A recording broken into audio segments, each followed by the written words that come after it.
Hello, my name is Odette McIntyre, and I'm a Master Gardener with the Ottawa-Carleton Group. Welcome to this presentation by Master Gardener Claire McCaughey, titled The Joys of Alliums.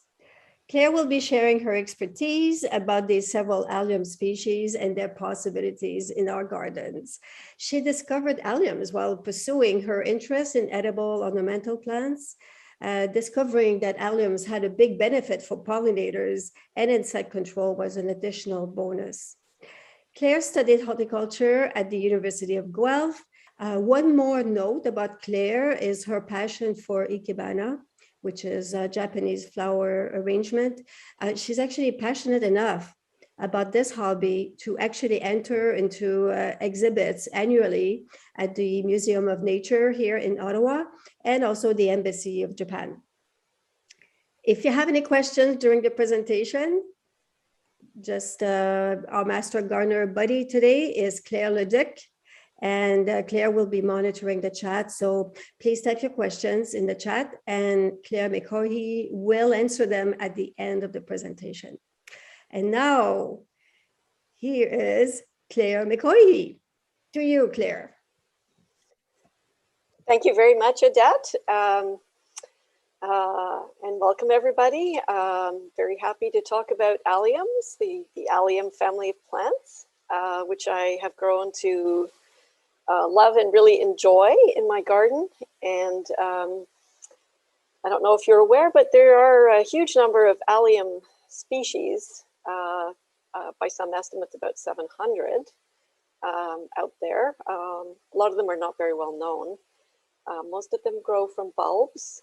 Some of them are perhaps best described as being more like perennials, kind of clumping roots or rhizomatous roots.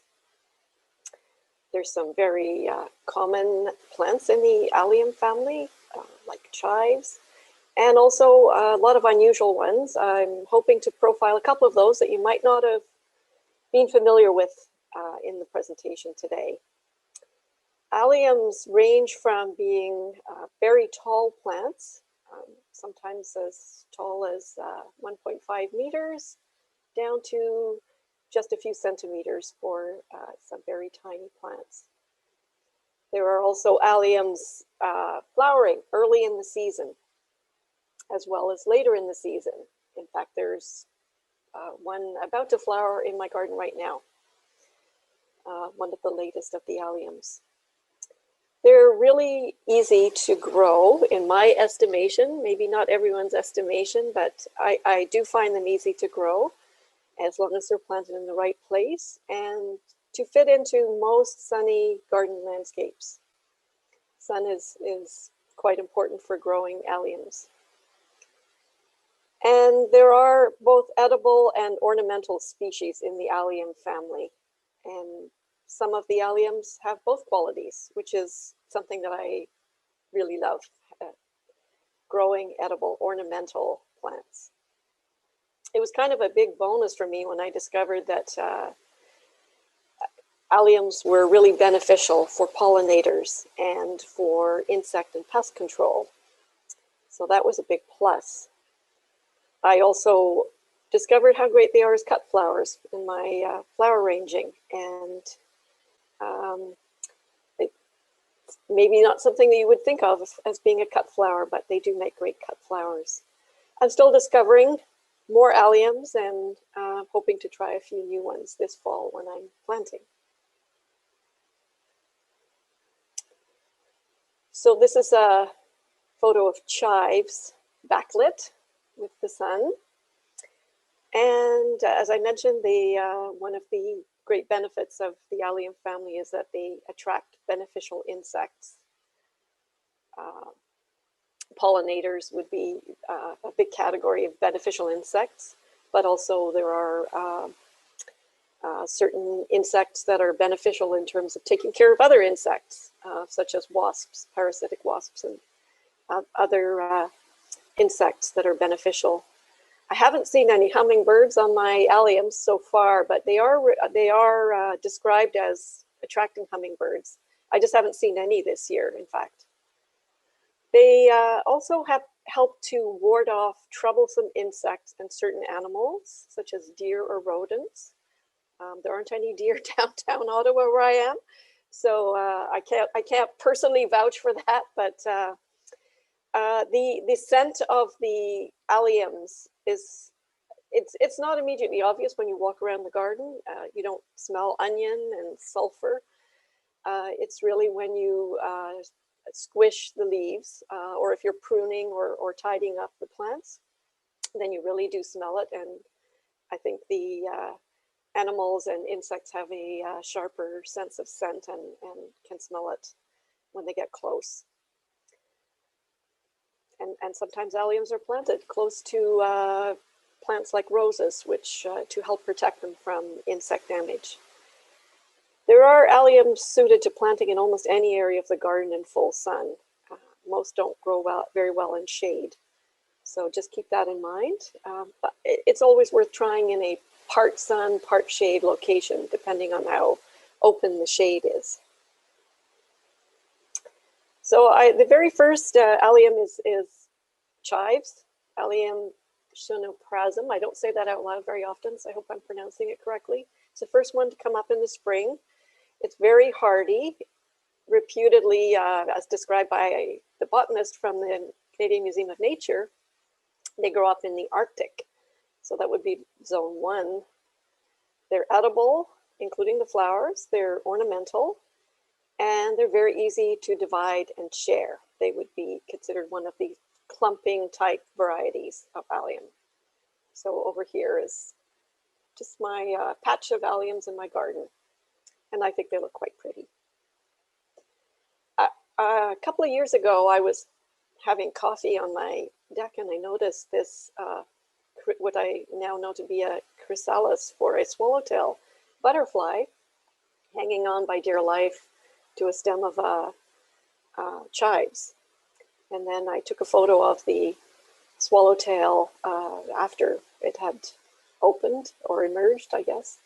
And I don't know if they're known to be host plants per se, but my chives were planted close to dill, which I think are a host plant. This is another one of my favorites. I think I really like the fact that it comes up very early in the spring, the leaves, and the leaves are edible and can be chopped just like chives into any kind of cooking, any kind of recipes.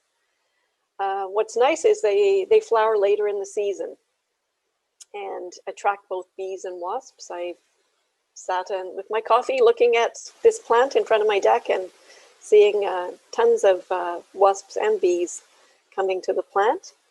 One thing to think about is that they can self-sow in the garden quite heavily, so you might need to remove the seed heads when they form, so that or you might not want to if you want to have a lot of them. But if you don't want it everywhere in your garden, you might need to remove the seed heads. This is another one of my favorites, Allium fistulosum, also called Japanese bunching onions. And I believe in Japanese it's called negi, N-E-G-I. They're also called Welsh onions. And Welsh apparently doesn't refer to the country, but it's an old English name for foreign. So that's where the name Welsh comes from. They are early to emerge in spring. They're quite large onions and they have hollow stems. And I find them very ornamental in a mass planting. But they do need to be tidied up after flowering so that they remain tidy. And that's where you will get that onion smell on your hands. So you can use them as an edible plant, like scallions, like large onion plants. This is one of the more unusual alliums that I wanted to show you. I got the seed originally from a farm run by Telsing Andrews, which some of you may know from Ottawa. And it's a perennial leek, and she is the one who made the cross with two types of leeks. It's about 4 years old in my garden, and I'm trying to get a big patch of it, so I haven't harvested it. It's got beautiful flowers, and they seem to twist and bend all over the place. Sometimes they stay upright. It's edible and ornamental, but as I mentioned so far, I haven't eaten it, but I am enjoying looking at it, and the bluish leaves are just beautiful to look at. This is an ornamental allium, Allium giganteum, and it is really a giant. It can grow up to, well, in my garden it's up to about 120 centimeters, but it is can grow up to about 150 centimeters. It blooms late in the spring until the early summer. You do need to plant it where the leaves can die down, so it's a good idea to have maybe another plant growing in front of it or something else in front of it, so that you're not treated to these withering leaves. And you do need to let them die down on their own to feed the bulbs for next year, so that you do get flowers. That's an important consideration if you want to ensure the health of your alliums. So here are the buds, flower buds. There are the flowers, and here are the dried flowers, which are also very pretty. And you can leave them to dry outside like that.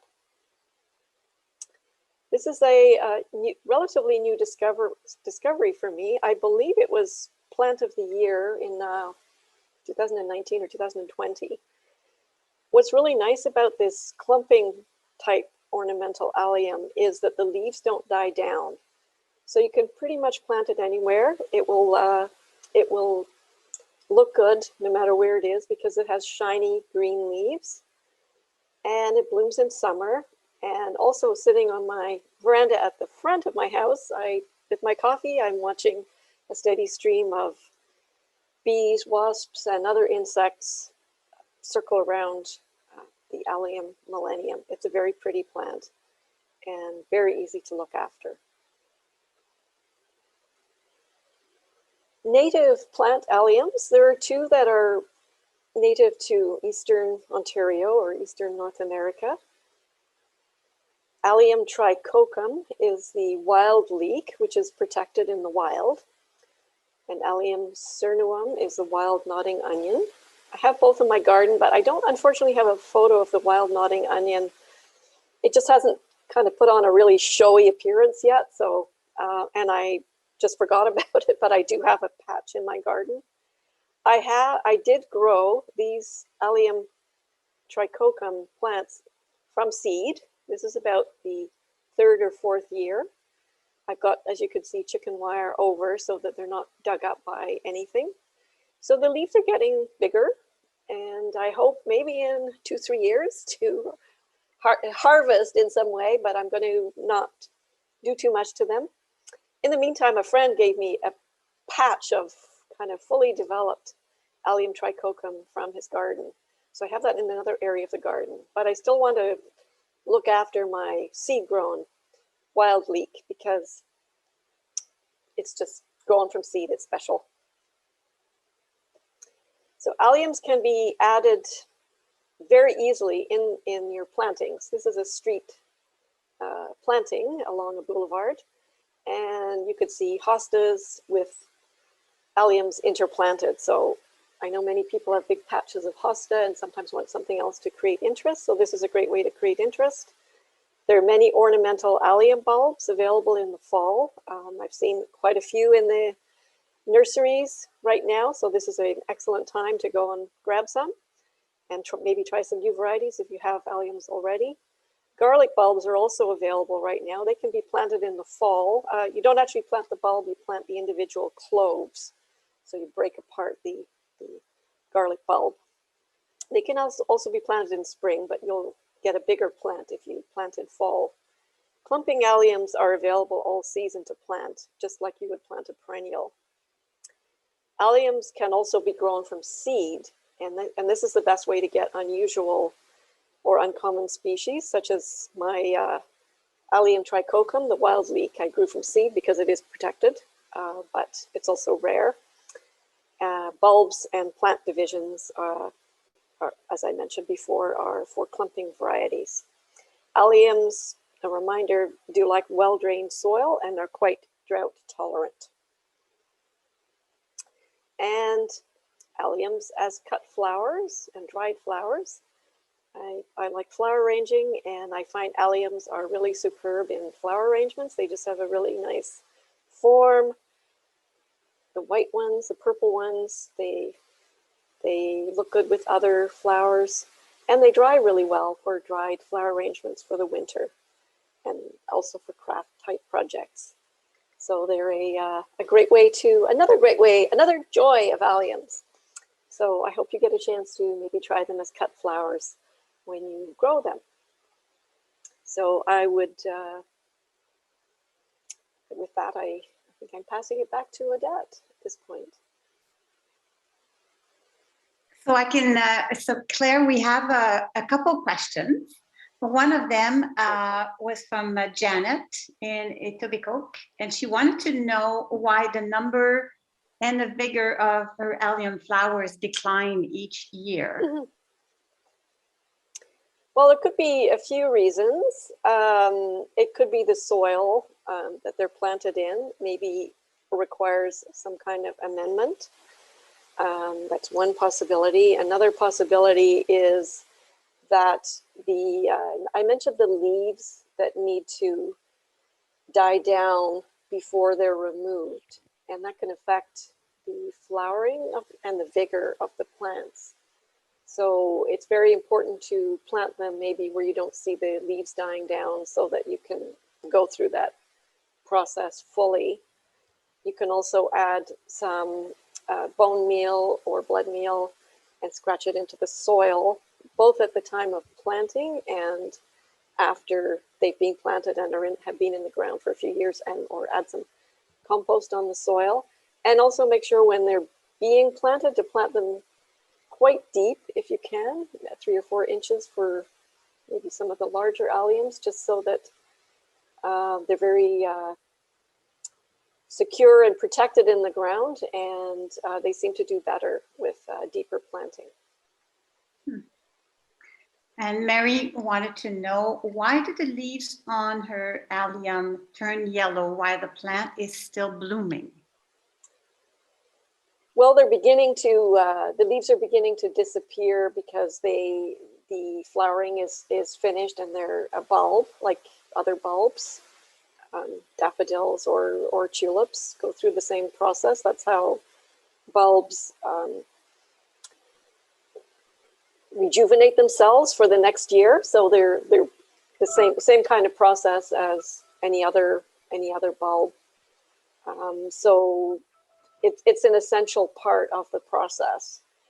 The best you can do is to hide those yellowing leaves. It doesn't mean that there's anything wrong at all with the bulb. In fact, it's a natural, normal part. If they didn't die down, well, they might not be alliums, or it's the only ones that don't really die down are the Millennium Allium that I showed, which has been is a cultivar that is a mix of 2 types of allium, and the leaves, that quality of the leaves remaining seemed to be very desirable, because you can plant it almost anywhere. So it's not a problem kind of condition. It's a normal process. Part of the process. And Odette wanted to know, if I plant one bulb, how quickly do they multiply, so that I know how to plant my garden? Well, it's going to take a while if it's one bulb. I would suggest planting a few bulbs. They usually do come, when you buy them, in packages. For example, the larger ones come in packages of 5, and smaller ones, depending on the size, could be 20 or 25 if they're the very little ones. And I think it's usually because it's recognized that you want to have a relatively quick show of the flowers. That said, the planting one eventually will lead to other smaller bulbs, and then growing bigger over time. But that will be a much longer process. But it's definitely worth a try, especially if it was something maybe unusual that you only got one, say from a gardening friend, or were only able to get the last one available in the nursery in a box. So it's still worth trying for, especially for more unusual ones. Okay. And Tula wanted to know, can you suggest any varieties that look more blue than purple? There are some in the bulb catalogs that I get, but photos can be deceiving, especially with blue colors. Yeah, I know there's one called Allium ceruleum, and that botanical name is cerula is blue in Latin.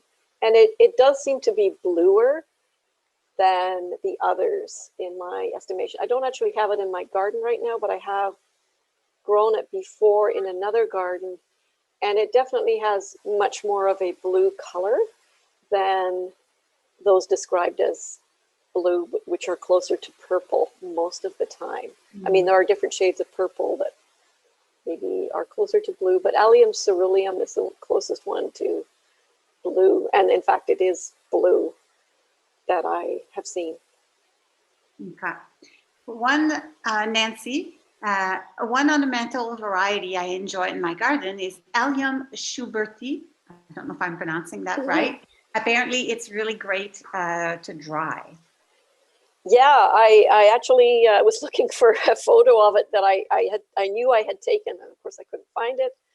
But I totally agree with Nancy. It is a really beautiful, wide, almost like starburst type of allium, and it's shorter but wider, and it's so dramatic to look at, and it dries beautifully for dried flower arrangements. But it could even be used as in a fresh arrangement, but it would have to be, I guess, a certain type of vase, and because it's so wide, you'd almost just use it all on its own, because it's so beautiful. It does have quite a bluish tinge. That would be another one that maybe has a bit more blue in it than purple, but still not blue, true blue as far as color.